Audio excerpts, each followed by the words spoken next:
Well, this is John Black, Super Chemist. I think we're on part 7 of the greatest trick or the biggest trick of gender theory. And we were talking about marriage proposals, how the man submits for 50 hours a week to the woman by going to work, submits to the woman when the guy comes in and breaks into the house. He submits to her and let her sit there, and he'll take care of that guy. And when there's out bullets flying, he'll submit to her and cover up her body and protect her. And he'll submit to her when he comes home and needs to do cut the grass. He'll submit to her. She can just sit there and he'll clean the gutters and take the garbage out, change the oil in the car, and all the other things that men have to do when they're married or whatever. He'll submit to her, all of them, like 55 hours a week. He will submit to her, and not only to her, but to his boss, his boss's boss, the owner of the company. He will submit to these total strangers 9 hours a day, 5 days a week. Every second of that time, he will be submitting to those total strangers that he doesn't even like, and submitting to her, the woman that he loves. And always he asks for that, after these 55 hours a week submitting to her, she would have to do this, take care of the house and the kids, and take care of him, right? And this, doing that, the first 10 years with the babies is going to be like the same, it's going to be like 48 hours a week, you know what I mean? And then the next 10 years when the kids are all in college and you have a whole bunch of kids that can help you clean and do all these chores, you're going down to like, 30 hours a week. And then when you get rid of all the kids, the next 20 years, right? Because you only did 20 years of your marriage, right? Next 20 years, you're just working like 20 hours a week compared to his 55 hours a week that he kept making, kept going. 55 hours, and you're going to work 20 for the next 20 years, okay? So he says, because of that, do you think that you could submit maybe an hour a day? Whereas if I want sex, or if I want you to go get me a sandwich, or I say go get me a beer, or whatever, that you will do it, since even with the 48 hours, you add another 7 on, that's 55 hours a week. I'm working 55 hours a week, right? The first 10 years. But then after that, you're going down to like 30 hours, and I'm still working 55. So I want you to do another 7 hours a week submitting to me, okay? Someone who you love, not someone out. And you will never have to submit to anyone in the whole world like I have to do. Like I have to go out and submit to everybody. You don't have to do that. All you have to do is submit to me 7 hours, 1 hour a day. And you'll be working 37 hours compared to my 55. And then you'll be working 27 hours compared to my 55. Do you think that you could do that, marry me and submit to me like that? And the woman says, what? Are you insane? I would never submit to anyone. I should never have to submit to anyone, not even 1 second. You want to make a sandwich? You go make your own sandwich. I don't even understand, but this is crazy. Well, I'm not a slave, My question to you, in this scenario, who's the jerk? Who is the real jerk? Is it the man or is it the woman? Okay? Everyone has to follow and everyone has to lead. Okay? Even a woman in a marriage. The children are led by the woman. Every man has to be a follower. Every man has to submit. Everyone has to submit, and also everyone is a leader. Everyone gets to lead or whatever.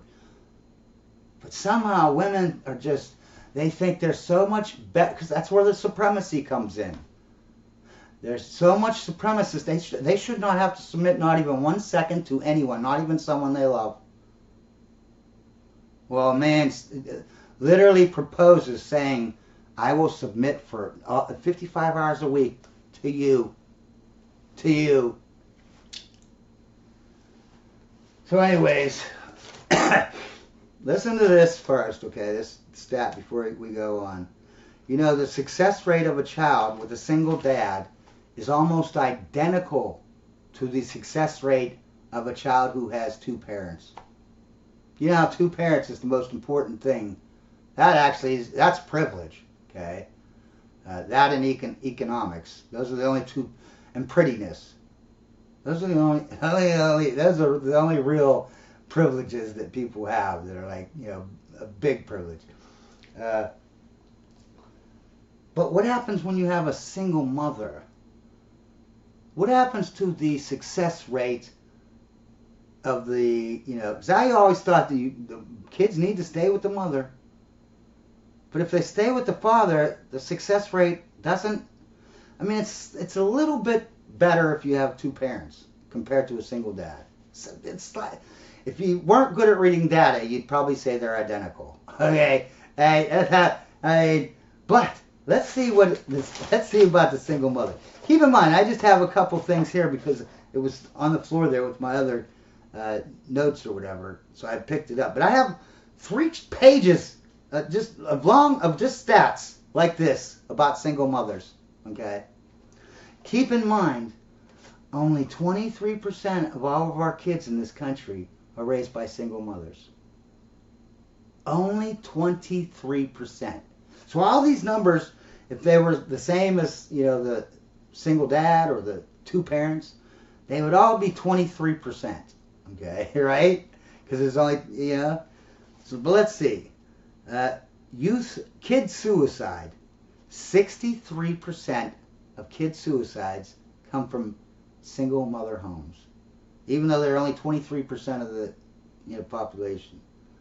Homeless kids, 90% single mother homes. Runaway kids, obviously that's the same thing as homeless.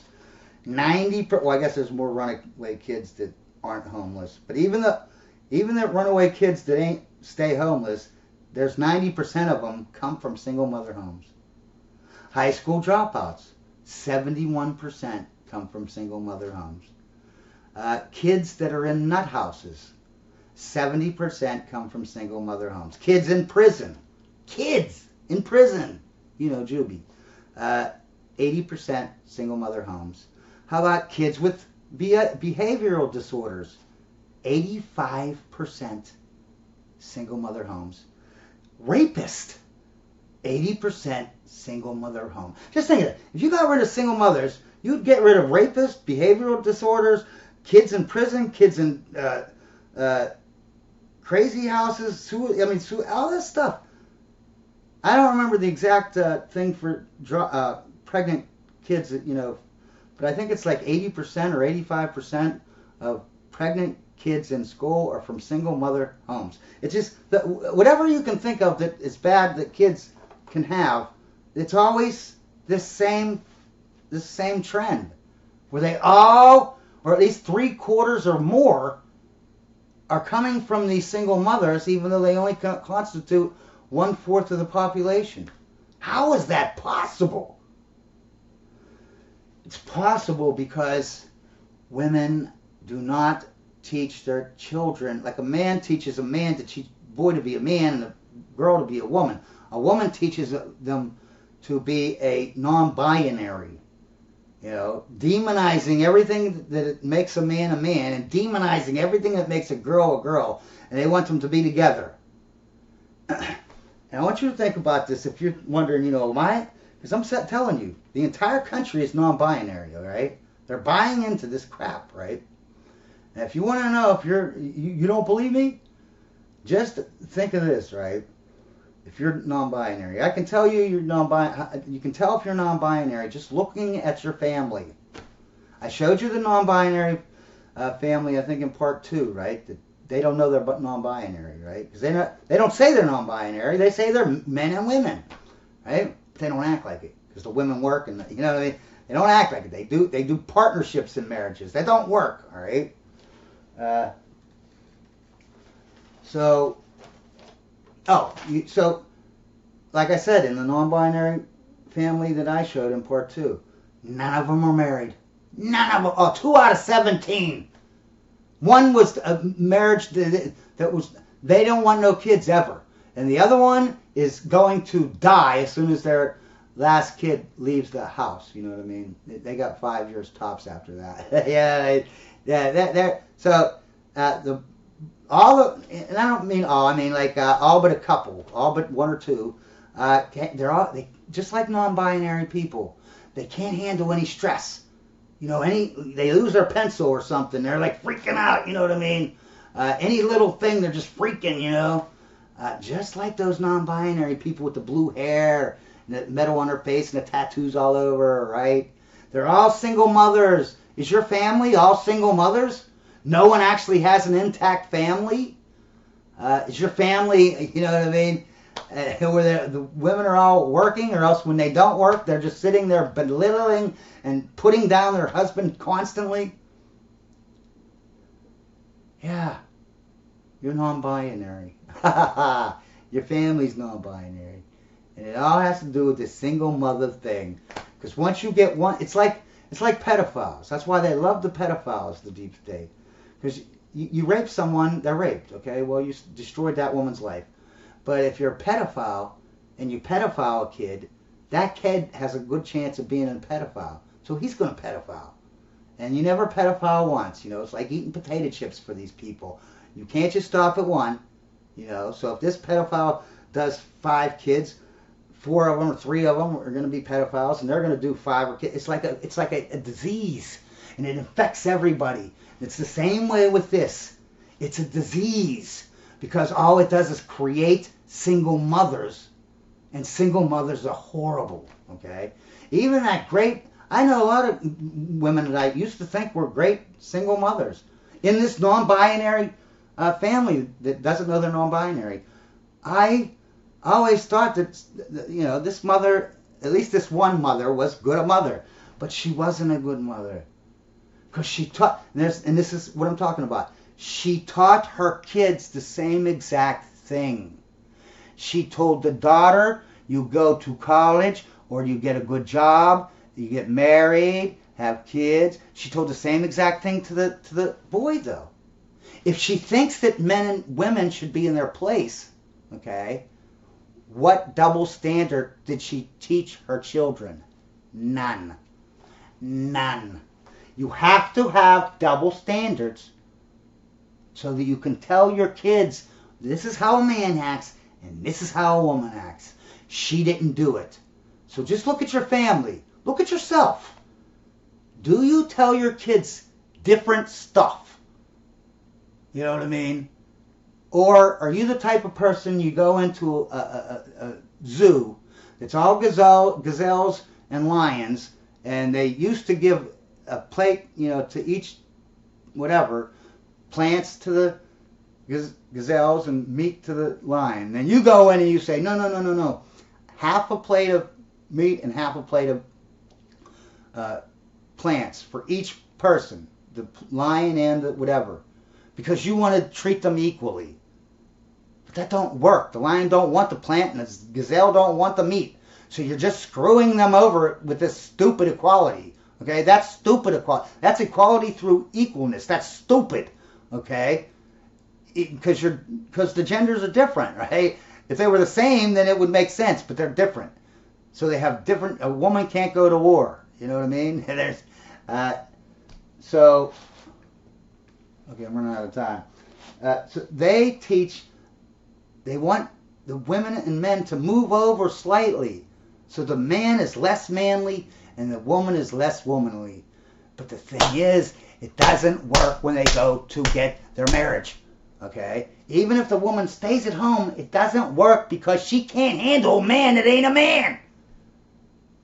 And then you got people like me, like I've been feminized. And when I say feminized or masculinized, I'm not talking about clothes. I'm not talking about like having a limp wrist or, you know, whatever. I'm talking about deep down in your core of how you would be in a relationship or how you would handle yourself in life. Like I'm emotional like a motherfucker. All the time. Like why? Oh, I know, because I was taught being a man was bad. So now I'm not a man. I'm someone that's slightly less than a man who acts all emotional and it acts like a basket case. You know what I mean? When I lose my pen, I'm the same type of person. I'm freaking out. My whole family's non-binary, but they don't know it. You know what I mean? That's how you can tell. If your family has all these single mothers, you're non-binary and you don't even know it. And you're teaching your kids to be non-binary too. And when they grow up, they're going to divorce.